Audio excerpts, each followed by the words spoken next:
أعوذ بالله من الشيطان الرجيم. بسم الله الرحمن الرحيم. وما خلقت الجن والإنس إلا ليعبدون ما أريد منهم من رزق وما أريد أن يطعمون إن الله هو الرزاق ذو القوة المتين. پیش خدمت ہے شرح کتاب التوحید لفضیلۃ الشیخ عبداللہ ناصر رحمانی حافظہ اللہ. في الصحيح عن أبي هريرة رضي الله عنه أن رسول الله صلى الله عليه وسلم قال: احرص على ما ينفعك واستعن بالله ولا تعجزن وإن أصابك شيء فلا تقل لو أني فعلت كذا لكان كذا وكذا ولكن قل قدر الله وما شاء فعل فإن لو تفتح عمل الشيطان. ایک اور لو کا استعمال چھٹا جس کا تعلق زمانہ مستقبل سے ہو اور وہ خیر محض اس میں خیر ہو، مستقبل کے زمانے سے اور خیر سے متعلق ہو تو اس کو لو کہہ کر آپ طلب کر سکتے. رسول اللہ صلی اللہ علیہ وسلم نے فرمایا تھا: لم استقبلت من امری ما استدبرت ما سقت الهدی، کہ اگر جو کچھ میں نے کیا اگر میں نے پہلے سوچا ہوتا تو میں قربانی ساتھ لے کر نہ آتا. ما سقت الهدی، میں قربانی ساتھ لے کر نہ آتا. یہ اشارہ حج قران کی طرف ہے. رسول اللہ صلی اللہ علیہ وسلم نے حج قران کیا تھا، حج عمرہ ایک ہی احرام کے ساتھ. حج قران میں یہ شرط ہے کہ میقات سے قبل قربانی آپ کے ساتھ ہے. نبی علیہ السلام مدینے سے نکلے، اپنی قربانی لے کر نکلے تھے، اور جن جن صحابہ نے حج قران کیا تھا سب قربانیاں لے کر آئے تھے. تو میقات سے قبل اگر قربانی ہو وہ حج قران ہوتا. تو فرمایا کہ اگر میں نے پہلے سوچا ہوتا، جو میں نے فیصلہ کیا ہے، تو میں قربانی ساتھ لے کر نہ آتا. کوئی آئندہ کے لیے آپ ایک خیر کا راستہ بتا رہے ہیں کہ بہترین حج حج تمتع، جس میں قربانی میقات سے قبل نہیں ہوتی بلکہ قربانی آپ کو وہیں سے لینی، میقات کے بعد جہاں سے بھی لیں. تو یہ ایک مستقبل کی ایک خبر خیر ہے، ایک تمنا خیر ہے، اور یہ خیر محض ہے.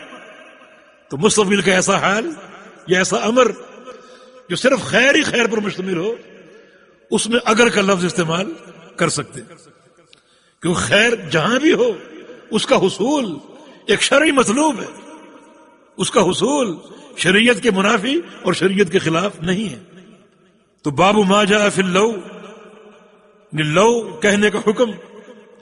تو جن جن صورتوں میں لو یعنی اگر کہنا ناجائز ہے وہ ان سے بچنا چاہیے، کیونکہ یہ لو جو ہے یہ تقدیر پر ایمان لانے کے منافی. اور جو دور مستقبل ہے اس کا معاملہ تقدیر سے نہیں. یعنی کسی چیز کا تقدیر میں ہونا یہ کب معلوم ہوگا؟ جب وہ کام ہو جائے. جب یہ کام ہو جائے تو اس کا معنی یہ تقدیر میں یوں ہی لکھا ہوا تھا.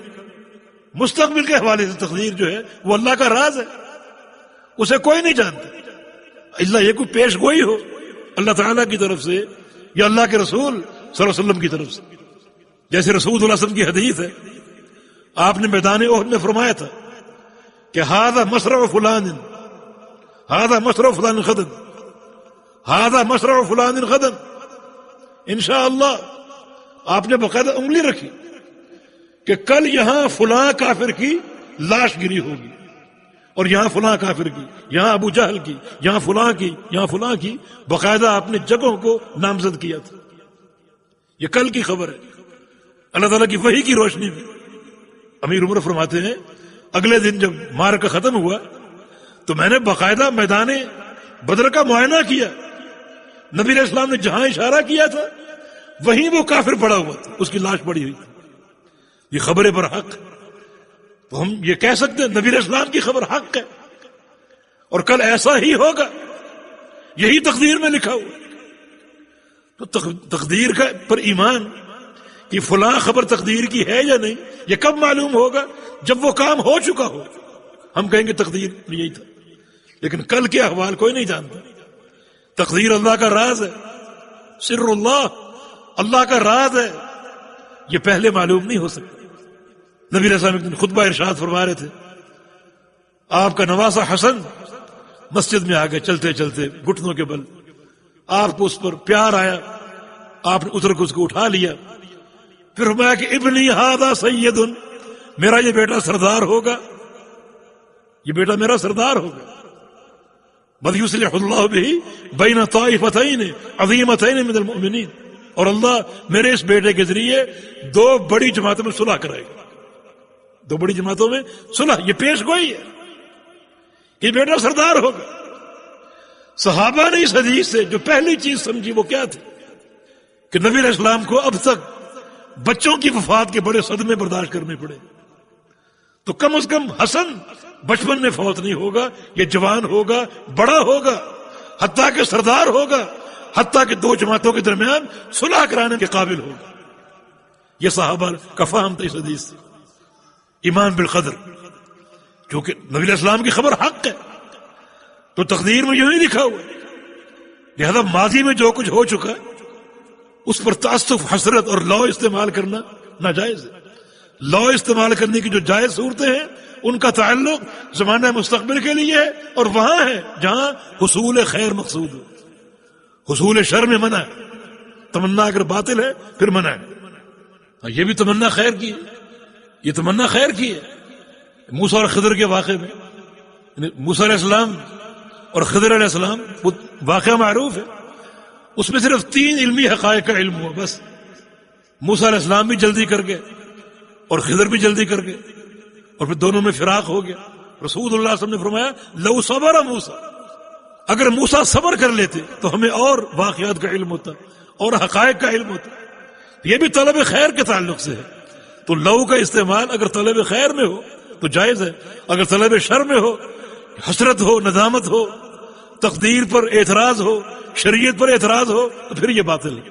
جیسے ان دونوں آیتوں میں منافقین نے لو استعمال کیا، دونوں کا تعلق جنگ احد سے ہے، یعنی جنگ احد میں شرکت کرنا.